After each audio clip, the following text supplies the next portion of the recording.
All right, today we're jumping into a really famous teaching from the Sermon on the Mount.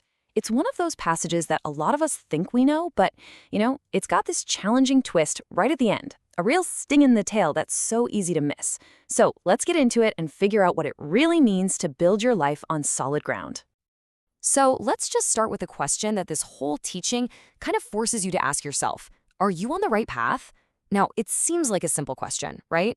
But as we're about to see, the answer is, well, it's not so simple. It's way more complicated than just picking a direction and walking.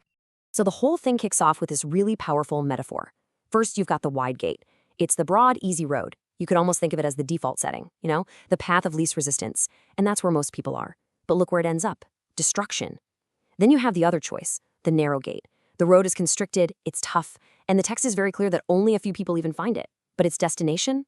Life. So right off the bat, this stark choice between two completely different paths, well, it sets the stage for everything that's about to come. This is the foundational decision. And here's the language is just so direct, isn't it? You can feel the contrast in the words broad and easy versus narrow and constricted. But maybe the most startling detail here is the numbers. It points out that many go one way, while only a few find the other. That tells you immediately that the right path is not going to be the popular one. What's so interesting here is how this table just lays out the contrast so clearly. I mean, everything is a perfect mirror image. The wide, easy road, the one everybody's on, leads to destruction. And the narrow, difficult road, the one only a few are on, leads to life. The lesson seems simple enough, right? Just, choose the hard path. But the teaching doesn't stop there. And this is where it gets really complicated.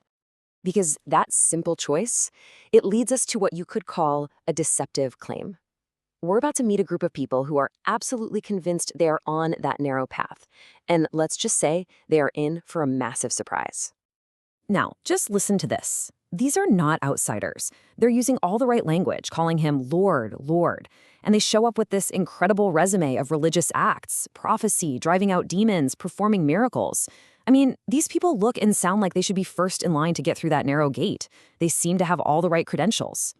And their logic seems pretty solid, doesn't it? I mean, you can see it right here. First, they state their allegiance with their words. Second, they pull out their very impressive resume. And third, they just naturally expect to be welcomed in.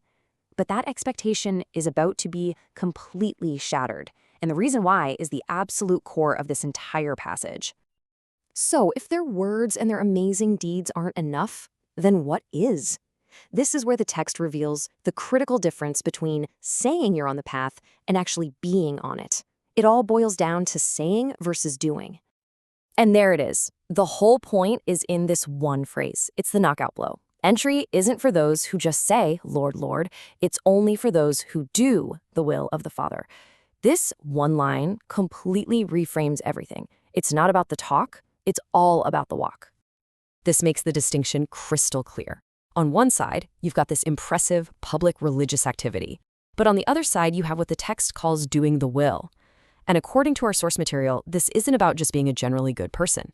It means a deep, loyal commitment, what the text calls covenant faithfulness, and an obedience that comes directly from that loyalty. It means actually living out these teachings day by day. It's also really important to understand what's at stake here. The kingdom of heaven, in this context, isn't just about having a good reputation or being seen as religious right now. It's pointing to the ultimate future, the final verdict, resurrection and life after the final judgment. So this whole scene is about that final, decisive moment. And this whole high-stakes verdict, it all hinges on one key word, a word that honestly unlocks the entire passage. So let's dig in and explore what it really means to be known here. And this is the shocking rejection. After all their claims, all their miracles, the response is, I never knew you. Wow. Can you imagine how devastating that would be? For people who used his name to do incredible things, how could he possibly not know them? Well, because the whole point is understanding this word, know. In this biblical context, to know someone isn't about just being aware of them or, recognizing their name. It's a term for a deep, intimate relational connection. It's a recognition that only comes from a faithful, committed relationship. It's relational, not just informational. And this right here, this gets to the heart of the real issue. Their problem wasn't a lack of faith, or even that their faith was weak. It was a false allegiance. They used the right words, they did impressive things, but their underlying loyalty, it was misplaced.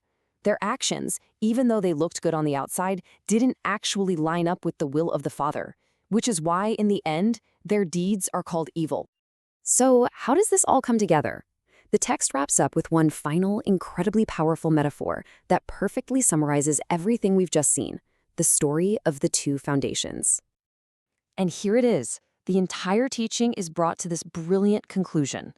The wise person, the one with sense, is the one who both hears these teachings, the whole Sermon on the Mount, and, crucially, acts on them. It's the action that creates that solid foundation. I mean, just look at how simple and profound this is. Both builders hear the exact same words. The foolish builder isn't foolish because they didn't listen or didn't get it. They're foolish for one reason, and one reason only. They didn't act. The only thing separating wisdom from foolishness, rock from sand, is obedience. And that's the bottom line. From the two paths to the deceptive claims of the miracle workers, all the way to the two foundations, the message is just relentlessly consistent. It's not enough to hear, it's not enough to agree, it's not even enough to do spectacular religious things. The only thing that builds a life that can actually withstand the final storm is putting the words into practice. So we end right back where we started, with a question. We've just broken down the text, but the text itself turns that question back to every single one of us. The point isn't just to understand the difference between rock and sand, but to honestly ask ourselves, which foundation is my own life actually being built on? And that, right there, is the challenge this powerful teaching leaves us with.